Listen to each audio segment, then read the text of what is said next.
buka aja. Kalau Henry Satrio bilang, bener, buka aja. Tapi di sisi lain kan, kalau tadi dikatakan mantan penguasa dan penguasa, bukannya Pak Hasto ini juga mantan partai penguasa? Nah, itu saya bilang tadi gitu. Kartu truf, penyanderaan politik, itu hanya bisa dilakukan oleh mantan penguasa dan penguasa. Kalau presenter, dosen kayak saya, kita nggak bisa tuh sandraan-sandraan politik itu. Tapi yang bisa ini adalah orang-orang yang punya kartu truf, yang punya catatan-catatan. Jadi begitu disampaikan ada video-video, ya udah buka aja sih. Kan kalau udah terbuka semua, tidak ada lagi penyanderaan, mudah-mudahan politiknya di Indonesia semakin sehat, demokrasinya juga semakin sehat. Jadi larinya ke arah sana. Dan kemarin kan Hasto udah bilang, Mas Hasto tuh udah bilang dia akan mengikuti proses hukum. Menurut saya itu udah bagus, diterusin aja proses hukumnya. Yang menurut saya nggak oke nih ya, karena ada tadi penyanderaan politik gitu ya, antara mantan penguasa dan penguasa, akhirnya proses tersangka ini digantung gitu, kayak lagunya Melly Goeslaw, sampai kapan kau gantung cerita ini gitu kan. Jadi dia akan gantung aja, ya udah dicekal terus-terusan, terus tersangka terus-terusan, tapi tidak ada proses hukumnya. Kan itu sebenarnya nggak bagus tuh. Sementara masyarakat sedang disuguhkan hal lain yang juga besar, yang akhirnya tertutup nih gara-gara kasus ini. Apa itu? Ya itu korupsi 300 triliun cuma dihukum 6,5 tahun. Yang akhirnya para netizen mengatakan kalau gitu kami bersedia untuk korupsi 300 triliun juga. Kalau hanya dihukum 6,5 tahun. Nah kemudian dijawab kan, lu punya nggak akses ke 300 triliun gitu. Jadi beberapa hal ini larinya kemana-mana. Seperti menutupi berbagai hal-hal penting yang sebetulnya ada di masyarakat saat ini. Misalnya beberapa program lain yang mungkin akan diluncurkan di 2025 nanti. Jadi kalau saran saya, sekalian aja dibuka supaya tidak ada lagi penyanderaan politik ya, dan politik di Indonesia kembali menjadi politik yang baik gitu. Mas Heri, kalau memang dibuka ternyata ke publik, ada dampak hukumnya nggak untuk Pak Hasto misalnya?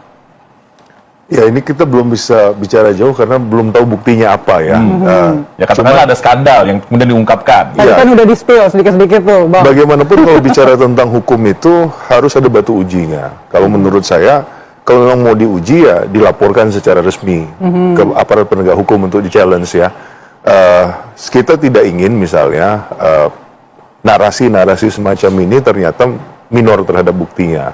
Satu. Yang kedua, saya sepakat juga tadi Bang Hensat katakan, padahal ini adalah kewajiban hukum ya. Ketika ada seseorang mengetahui adanya dugaan tindak pidana, kan kewajiban hukumnya adalah memberikan kesaksian, menginformasikan kepada aparat penegak hukum. Kalau ternyata mengetahui tapi kemudian tidak disampaikan, apakah ini untuk kepentingan yang lebih besar yaitu merah putih, atau kepentingan sesaat hanya untuk menangkis serangan sesaat saja? Nah ini nanti pasti pihaknya Mas Hasto lebih paham untuk menjelaskan hal itu. Tapi dari kacamata hukum sekali lagi, kita tentu sangat menyayangkan kalau sampai pilihan untuk tidak menyampaikan informasi itu adalah menunggu momentum, menunggu untuk diserang atau tidak diserang. Padahal untuk perbaikan hukum, ya sepahit apapun menurut saya harusnya disampaikan ke publik. Kalau saya yang tidak berada di kutub perkara ini, baik di KPK maupun di PDIP, sebagai masyarakat melihatnya adalah ya tentunya lebih senang kalau ada hal-hal yang sifatnya informatif dan menuju ke arah perbaikan. Nah masalahnya, apakah kemudian bukti yang diajukan nanti itu memenuhi kualifikasi sebagai alat bukti atau tidak? Tapi ini haknya Pak Hasto untuk kemudian menyampaikan bahwa dia punya bukti sebagai warga negara Indonesia kan.